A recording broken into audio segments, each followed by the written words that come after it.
Hai rekan RCK, welcome back to RCK. Saya Rick, saya Head of Training and Development dari RCK. Kali ini kita akan membuka kelas dengan kompeten menjual barang dan jasa untuk tenaga penjual retail. Kita akan fokuskan tenaga penjual retail dan asisten penjual toko. Oke, simak selanjutnya ya. Baik, jadi bagi teman-teman yang berada dalam bidang retail dan menjadi asisten penjual toko, nah, apa yang harus diliput oleh Anda, oleh kemampuan Anda? Pertama, kita harus mencari tahu apa itu kebutuhan pelanggan. Jadi, pada saat nanti pelanggan datang, Anda tidak terkesan nyuekin, tidak terkesan tidak memberikan perhatian. Oke, penjualan yang lebih terkadang atau bahkan sering terjadi dikarenakan Anda sebagai asisten penjual toko mencari tahu tentang kebutuhan mereka, karena tidak sedikit konsumen yang datang ke toko ternyata mereka tidak tahu dengan barang yang sebenarnya mereka ingin cari, atau mereka membutuhkan barang yang sebenarnya mereka lupa untuk mereka ingat dan mereka beli di toko. Oke, ini salah satu dari fungsi Anda sebagai pemain retail dan asisten toko. Oke. Lalu langkah selanjutnya adalah Anda harus menunjukkan baik itu jasa ataupun barang yang ditawarkan oleh perusahaan Anda. Saya kasih contoh, seandainya Anda ke minimarket.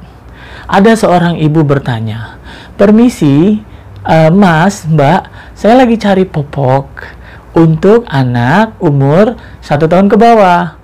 Lalu Anda hantarkan ibu ini ke aisle-nya, ke lorongnya, dan Anda jelaskan masing-masing produk beserta keunggulannya, ya, beserta mungkin dari segi perbandingan dari segi harga, dari segi kuantitas atau isi. Dengan seperti ini, Anda akan bisa mencetak penjualan lebih dibandingkan Anda hanya menunjukkan, "Permisi, Mas, Mbak, kalau popok di mana ya?" "Oh, di lorong sebelah 3. Jadi kesannya Anda hanya menyuruh mereka ke sana.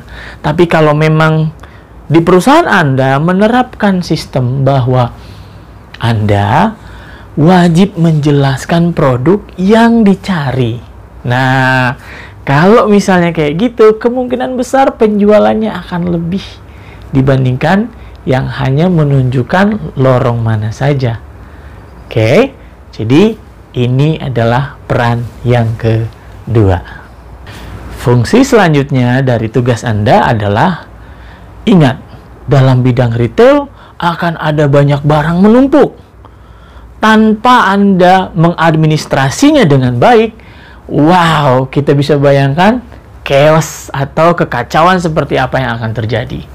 Jadi Anda harus memiliki skill manajemen barang keluar dan masuk. Dengan seperti ini, Anda jadi bisa tahu bagian mana yang masih ada stok, bagian mana yang ternyata sudah kehabisan. Pernah nggak pada saat Anda datang ke minimarket terdekat di rumah, Anda datang, "Permisi Mbak, saya mau beli mie instan, merek A." Oh, mbaknya bilang, "Oh baik Pak, itu ada di lorong B." Tiba-tiba, sang manajer berteriak dari belakang, "Oh, untuk merek A kita sudah sold out." Oh, si mbaknya dengan kaget langsung bilang, "Oh, mohon maaf Ibu, ternyata sudah sold out." Kok bisa ada dua informasi? Ternyata informasinya sang kasir biasanya yang paling depan nih begitu pintu masuk itu tidak tahu stoknya. Sedangkan sang manajer karena dia punya tugas tersendiri, dia tahu yang mana yang habis, yang mana yang tidak, yang mana masih menunggu dalam pengiriman. Jadi ini yang harusnya Anda coba kuasai. Berikutnya adalah manajemen display. Apa itu manajemen display? Manajemen display adalah manajemen atau teknik mengatur barang-barang yang akan Anda jual. Jadi, yang mana harus ada di rak depan, yang mana harus ada di rak belakang, yang mana kebutuhan yang dicari orang dan kebutuhan yang tidak dicari orang. Oke?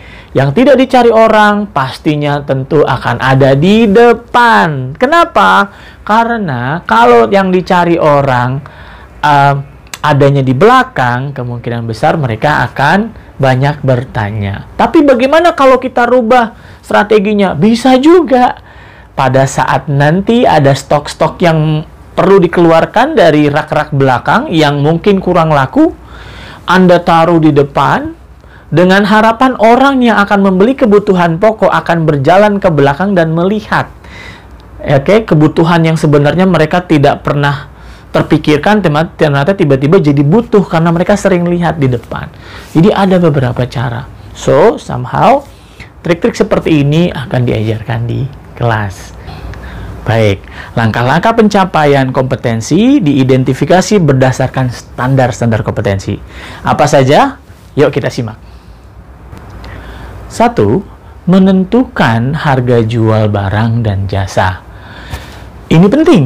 Memposisikan diri Anda di market, memposisikan produk Anda di market. Jadi harus menentukan harga jualnya berapa. Saya kasih contoh, pada saat Anda membeli produk yang harga di pasarannya sudah ada tertulis HET, harga eceran tertinggi. Anda boleh menurunkan dari harga tersebut gitu, agar mungkin daya saingnya lebih tinggi. Ingat, retail itu mainannya 25 perak, 10 perak. Jadi kalau tiba-tiba ada yang berbeda 500 perak, bisa diserbu tempat retail Anda. Oke? Ini adalah teknik yang pertama.